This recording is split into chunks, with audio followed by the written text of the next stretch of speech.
विठाबाई नारायणगावकर यांच्या जीवनावरती आधारित इठा या हिंदी चित्रपटाच्या नावावरून सध्या वाद निर्माण झालाय। पुण्यात झालेल्या पत्रकार परिषदेमध्ये विठाबाईंच्या काही नातेवाईकांनी चित्रपटाच्या नावाला विरोध दर्शवला।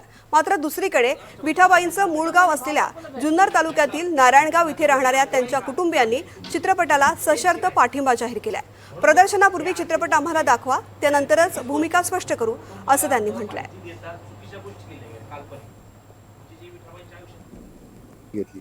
या पत्रकार परिषदेत ज्यांनी या नावाला आक्षेप घेतला किंवा त्याच्या संदर्भातले काही प्रश्न हे उपस्थित केले ते मुळात त्यांचे नातेवाईक आहेत का, किंवा त्यांचे जे नारायणगावमध्ये कुटुंब आहेत ते सदस्य या बाबतीत काय बोलतायत हे जाणून घेण्यासाठी मी पुणे जिल्ह्यातल्या जुन्नर तालुक्यातल्या नारायणगावमध्ये आलोय, जिथे या विठाबाई नारायणगावकर यांचं हे कुटुंब एकवटलेलं आहे या प्रश्नावर बोलण्यासाठी।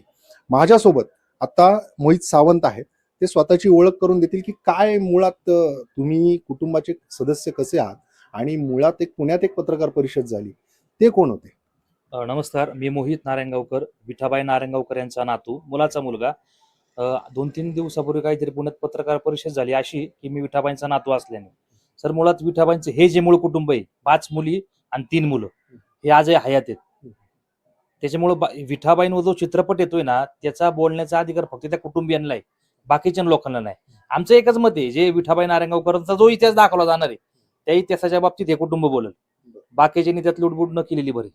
त्याचं कारण असे, जे कुटुंबियाला माहिती आहे ती राहत माणसाला माहित नाही। आणि हा जो चित्रपट येतोय हा फक्त विठाबाई नारायणगावकर यांच्या आयुष्याशी निगडीत असणारा चित्रपट आहे। ह्या चित्रपटामध्ये बाकी कोणाचीही भूमिका दाखवलेली नाही। याच्यामध्ये जे बारकावे खरं तर आता चित्रपट म्हटल्यावर यायला हवेत, तर तुमच्या कुटुंबाला पहिलं जे लक्ष्मण उत्तेकर आहेत त्यांनी काही संपर्क साधला, त्यांनी काही माहिती घेतली?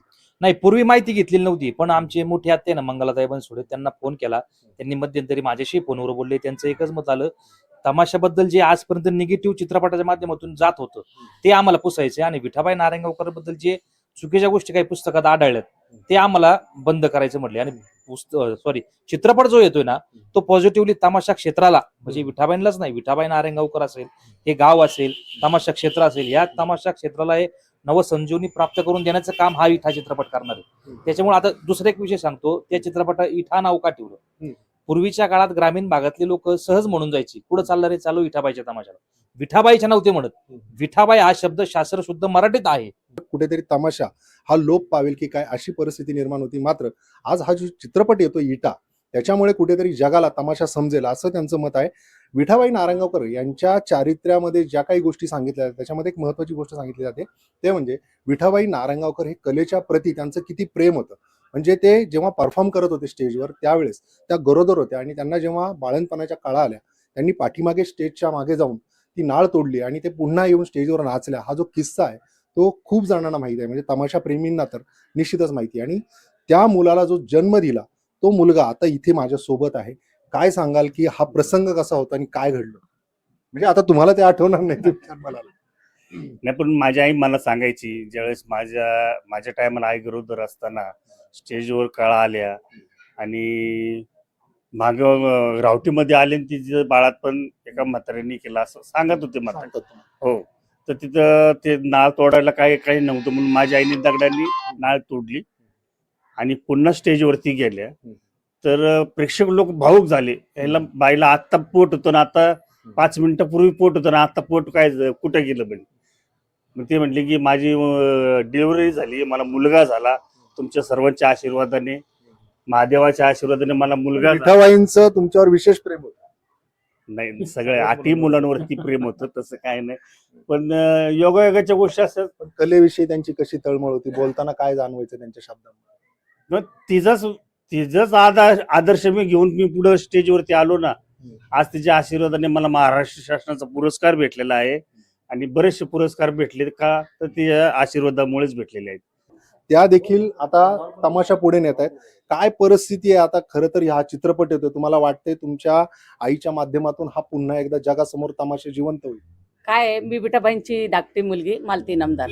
आईचं नाव तर माझं पहिलं प्रसिद्ध झालेलं आहे, काना कुतूप आईचं नाव गेलेलं आहे। माझी इच्छा आहे डायरेक्टर लोकांनी आम्हाला भेटायला यावं, आणि आईचा पिक्चर निघाला तर आम्हाला शुभ इच्छा आम्ही सगळे कुटुंब मिळून आम्ही देणार आहे। पण आता इटा विटा नावाचं काय येतंय ते? काही नाही, सातारा जिल्ह्यात, कोल्हापूर जिल्ह्यात आईला तेच म्हणायचे इटा बनून। ह्या लोकांनी गैरसमज केलेला आहे, काहीतरी आपलं काळिंबा लावायचा आईच्या नावाला, पण नाही होऊ शकत. लावतंय कोण?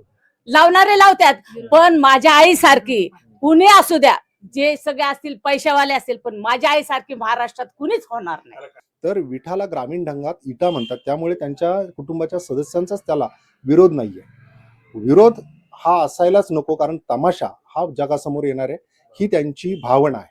आता मुळात लक्ष्मण उत्तेकर जे या चित्रपटाचे निर्माते आहेत, त्यांनी इथं यावं, आम्हाला हा चित्रपट दाखवावा. याच्यामध्ये जर काही आक्षेपार्ह असेल तर त्या संदर्भात आम्ही त्यांना सूचना करू, आणि जर या तमाशामध्ये उत्तम प्रकारचं चित्रण असेल तर निश्चितच आमचा त्याला पाठिंबा आहे असं त्यांचं मत आहे. अविनाश पवार, NDTV मराठी, नारंगाव.